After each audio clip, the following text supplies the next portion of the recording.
So, for all Polish people, Professor Witold Orlowski needs no introduction, and for many international people too, because for about 20, 30, even longer maybe, you've been very much a voice about Poland's economy, Poland's business. You've been instrumental in negotiating, for example, entry to European Union, to help shaping policies which have put Poland on the track that we've seen in this film to be, I mean, again, it doesn't matter how many times you say it, we take it for granted that Poland is a successful, dynamic country, that it was always going to be like that, and if you asked someone 30 years ago, they would not in any way believe that possible.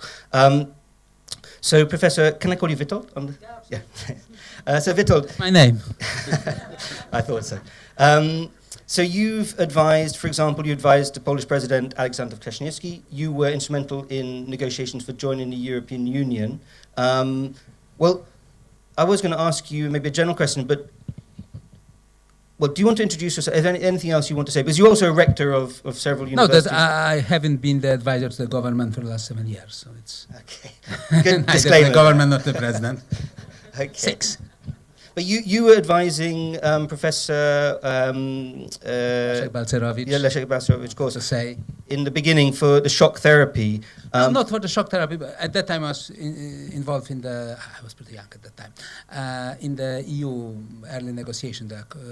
But I've been advising him during his second term as Deputy Prime Minister, so 97, 98.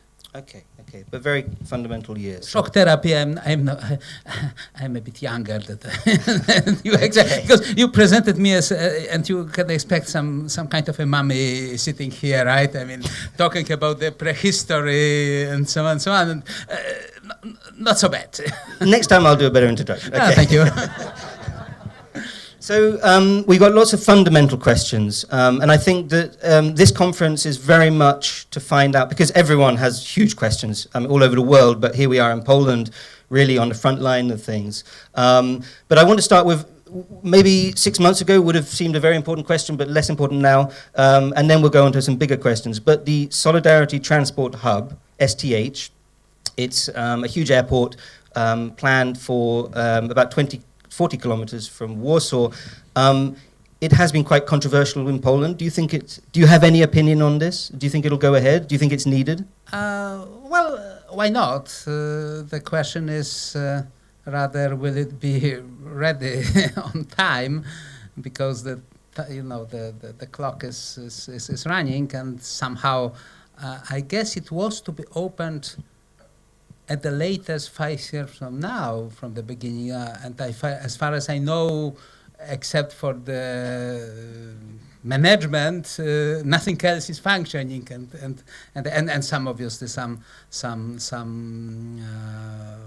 reports and so on. So, well, frankly speaking, okay. Depending, obviously, there's some risk in that. The risk is what will be the future of the air transport. But otherwise, well, clearly the Okęcie airport is too small for real development. I mean, you cannot build much more.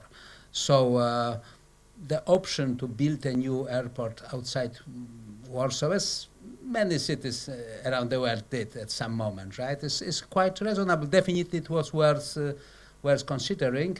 Once the decision has been taken, I would like it to be finished as soon as possible.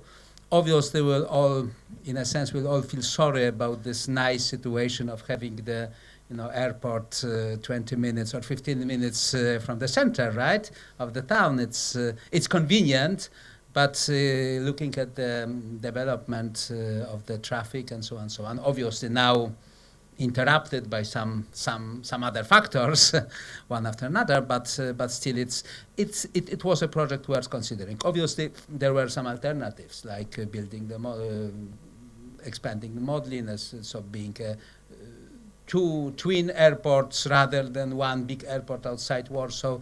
From the point of view, it's also important. I mean, the hub is also important from the point of view of, for example, Łódź, that would make it, in fact, Warsaw, which airport. So, in a sense, I've got nothing against considering it. I had nothing against even making a brave decision. Yes, we do it.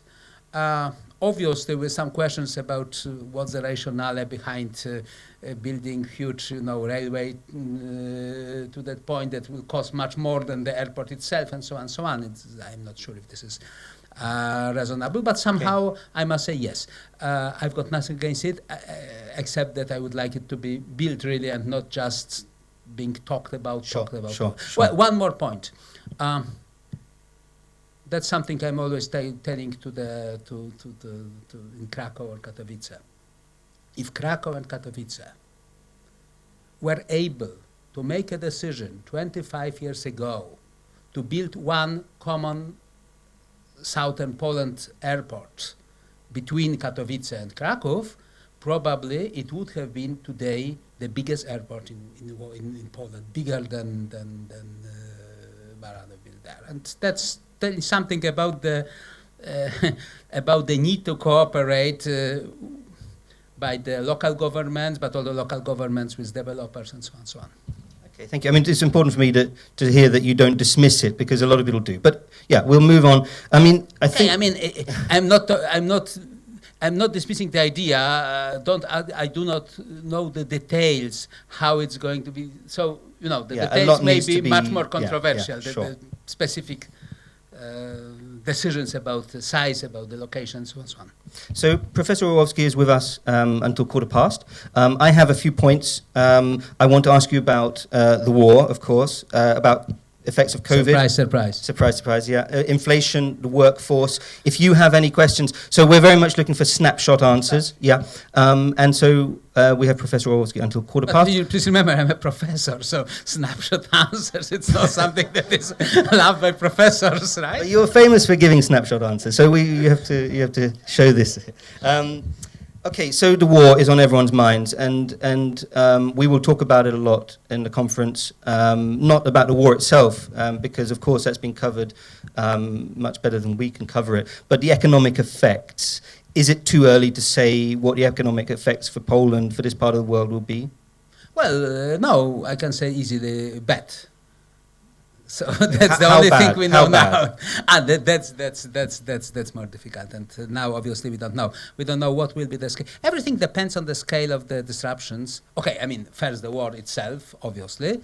But secondly, assuming that this war will end earlier or later, I mean, the hot part of that, everything depends on the scale of the disruptions of the Russian deliveries of gas to Europe. If this is only Poland and Bulgaria, well, Poland is, in a sense, in a relatively good situation because, as you know, I mean, if there is no slippage, then we are close to opening all the alternative ways of importing the gas that let's say by the end of the year or beginning of the next year will make Poland really almost independent from the Russian deliveries. So, and even now we can survive without that, with some support from our neighbors, from Germany and so on and so on. So the real question is, will Germany have the restrictions on the deliveries of gas from Russia? If so, then we will have the recession in whole Europe, and we'll have the recession in Poland as well. If not, then my feeling at this moment is that we'll have obviously the growth much reduced this year. Most likely there will be some reductions of the operation of the industry because of there's some shortage of the gas, not dramatic, but still. But it's going to be temporary. But if the problem escalates and if Germany is also cut from part of the deliveries, then there is a recession all over Europe. So at that moment we don't know. Obviously we're all moving smoothly to the second point of yours. Obviously there is the inflationary problem connected with that. Because it's easy to say Poland will survive shortage of gas deliveries. Yes, but this gas will be much more expensive. There is no doubt about that.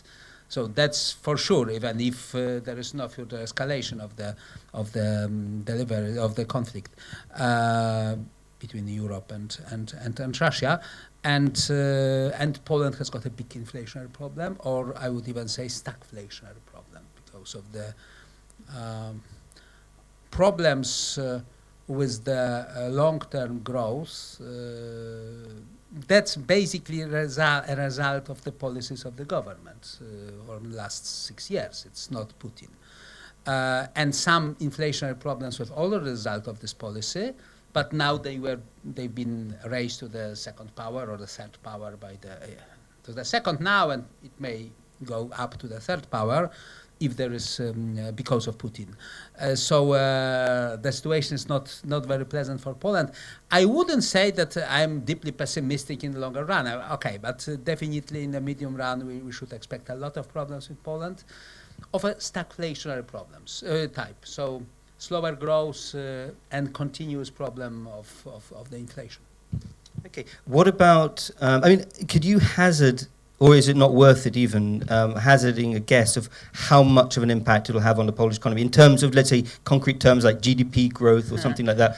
Well, or we just don't know what's going to happen. By scenarios, as I said, I mean, I would expect that if there is no further big escalation of the fight between Europe and Russia with the gas weapon used more than just against Poland and Bulgaria, then I would expect the growth in Poland, GDP growth of, let's say, 2% or something like that. Okay, less than 4%, than 4 to 5 that everybody been expecting lately, but before the war, but still not a drama. And then obviously some acceleration, but obviously it may go deeper.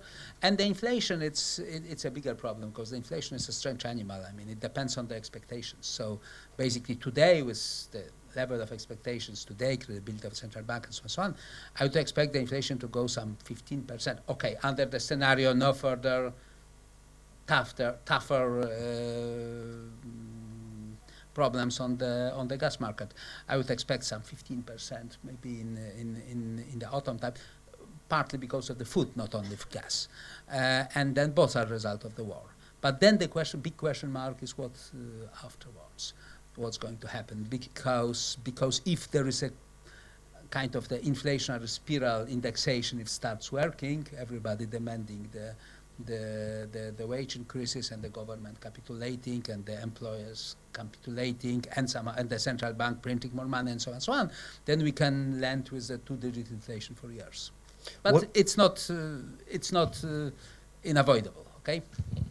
I mean, Poland has had anyway problems with workforce, long-term problems in terms of population growth, etc. But now we've seen Ukrainian men who were, especially in the real estate market, for example, were very much helping the economy run, doing a lot of the labor. They've gone back but now they are helping the army to combat.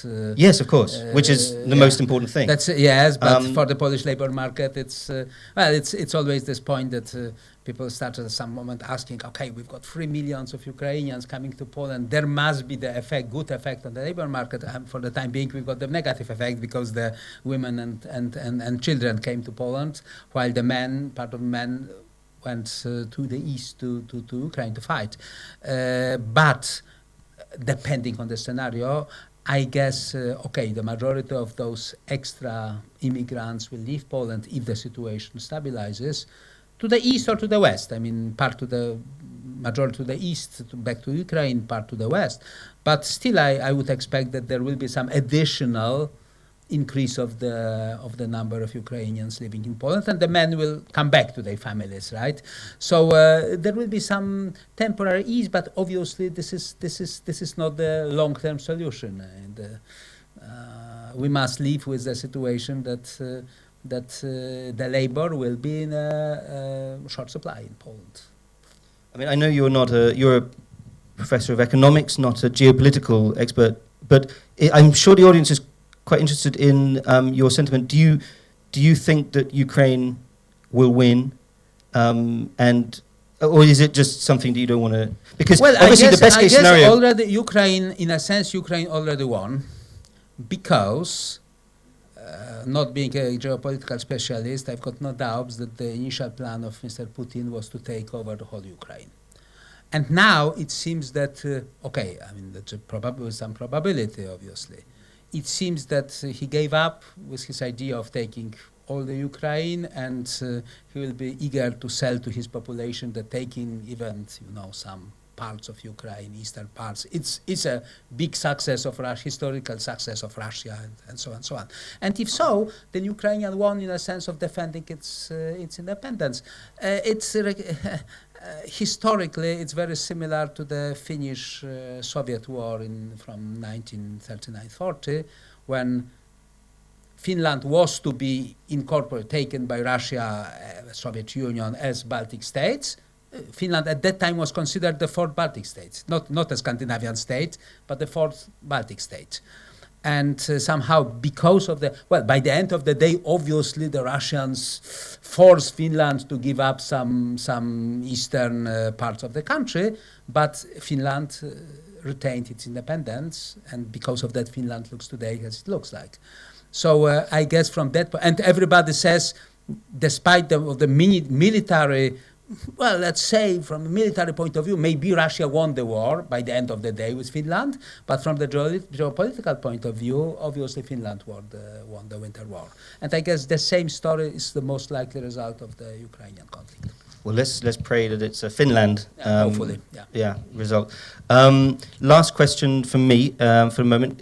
About COVID, is that now long forgotten, or is that... Ask the Chinese in Shanghai and Beijing now. You're talking about economic effects. No, I mean that the economic effects depend on the story how deadly the new mutations of virus will be. There's a good hope, and that was being said by all the specialists, that the viruses normally have got a tendency to become less deadly over time. And that from the beginning, I mean, the scenario was that after 2-3 years, we'll just start living with COVID as we live with the flu and so on and so on. So without closing the economy, without making the lockdowns and so on and so on. And it seems today is the most likely scenario, but still we must remember that there may be some black swan arriving with some nasty variant of the virus. The point is not about the disease. The point is about how paralyzing it is for the country, and do we have to close the economy or not? If we don't have to close the economy to make the lockdowns, if it's enough to make to have masks and some vaccination, then we can live with COVID, and hopefully it's going to be the story. Any questions? We have 10 minutes. Any questions from the audience? Yes, Chris. Short and sweet, if we can. To what extent, thank you very much, Christopher Smienski, Skanska SA, to what extent do you think that Poland can actually take advantage of the situation with the Ukraine and with China, this shortening of supply chains? To what extent can Poland take advantage? Well, a very good question. Obviously, there is no good answer to it because it depends on many factors. I mean, in the short run, definitely, if the scenario of Ukraine winning geopolitically the war realizes, and in my view, it's the most likely scenario now, then obviously Ukraine will get a huge support from the West for the reconstruction of the country. And, if the Polish firms and Polish developers are capable of taking, we are very well located to take advantage in this from two points of view. I mean, the first, a couple of points of view, our closeness, but although our, we know more how to operate in Ukraine than the Germans do, and thirdly, we are very much like in Ukraine. That may also have some impact. But on the other hand, if Ukraine is as corrupt as it could be, then obviously whatever are the rational points promoting the Polish participation, they may, by the end of the day, lose vis-a-vis the money from Dubai, whatever, right? So that depends very much on the developments in Ukraine. And the shortening of the supply chain, yes, indeed.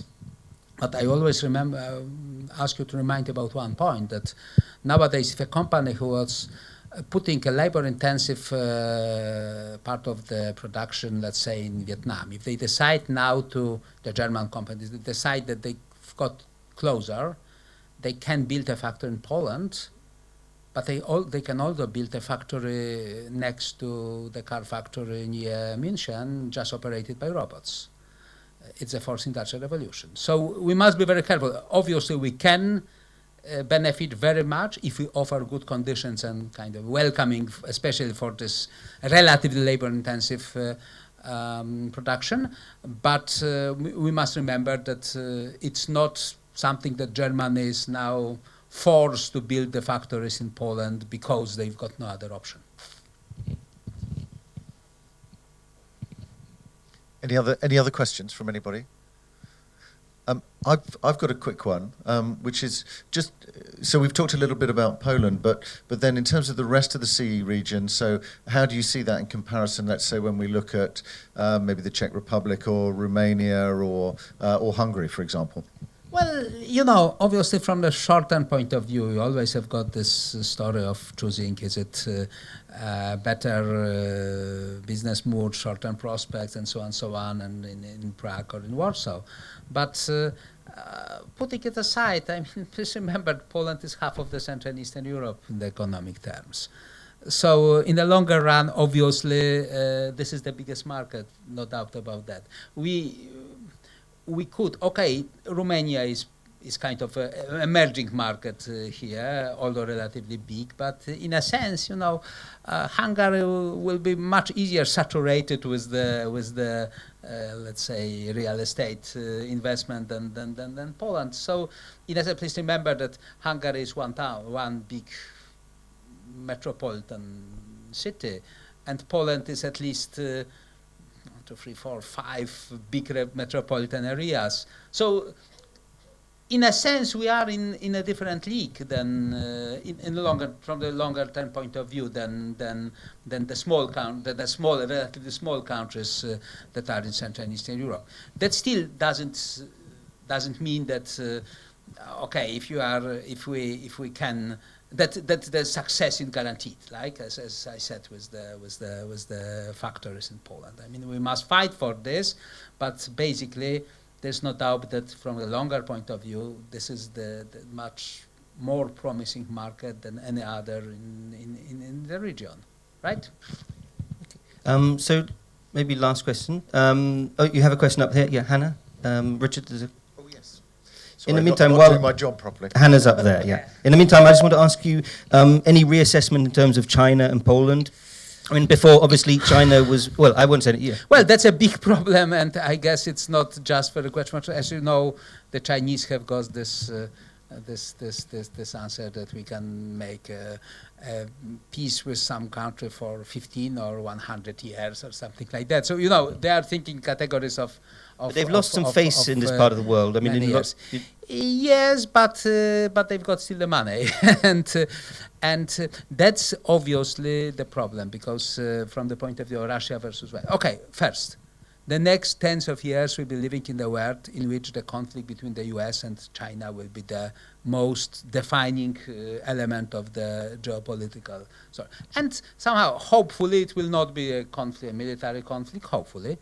But the conflict like we've got in the case of Russia. I mean, it's once again a two bipolar world in which if there is anything like Russia behaving as a bandit state or something like that, China, even if not directly involved, present in this conflict, sitting on the top and waiting for Russia to become its satellite or something like that.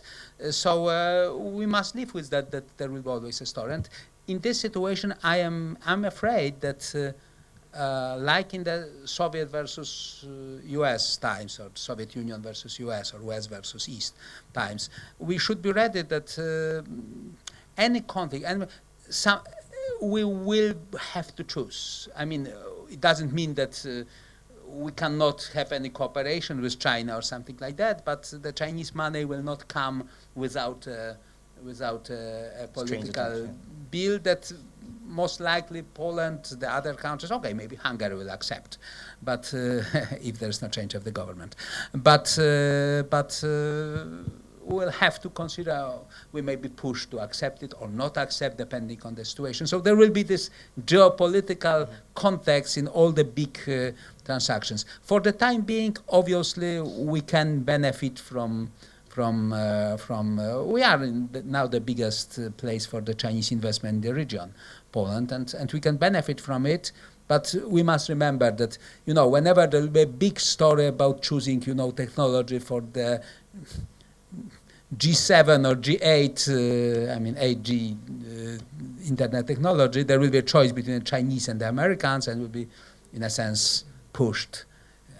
This is a political decision. This is not just that's the economic decision. Yeah. Okay. Hannah, just to Yeah, Hanna Milczak. Thank you, Mr. Professor, for your insight. It's always very interesting to listen to you. But I'd like to ask a bit controversial question. How do you assess how severe could be the risk of Pole exit in light of the recent political development? Yeah, very good question.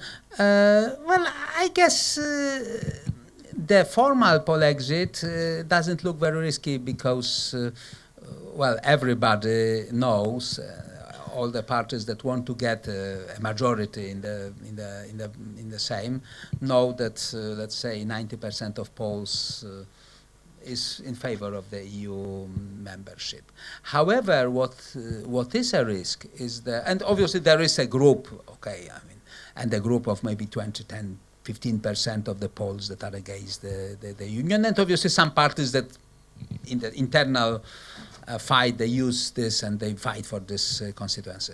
But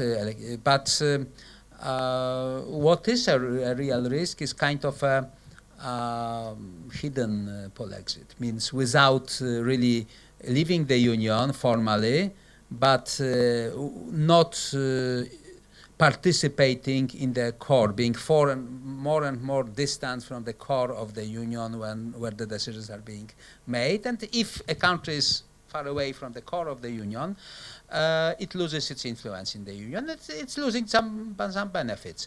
Obviously, if Ukraine is to become the member of the union in, let's say, 15 years, quite a likely scenario, then there may be a big temptation in the European Union to say, okay, so let's divide it. Let's make the real union, the formal union, loosely cooperating, and the real union inside, right? The countries that adopt the euro, the countries that adopt the policies, the common policies, and so on and so on. And if Poland is somehow, hopefully it's not going to be the story, but if Poland for the next 5 years or so is always a country distancing itself from the core, then the effect may be that Poland, together with Hungary, together with Ukraine, together with some other countries that are going to be then accepted to the union, because then the expansion of the union is not such a big problem, is the key decisions are made in the group of, 20 countries that are really inside, and the others are formally the members, but and that's the big risk of becoming really the second quality member. I mean, the division of union between two qualities of the members by invitation of Poland, obviously, because everybody is expecting us that we take the first-class ticket, and if we, because of some political reasons, decide that no, we are very happy with the second-class ticket, then we may stay in the second-class carriage. Okay, well, thank you very much, Professor Orlowski. Thank you, and sorry about the short...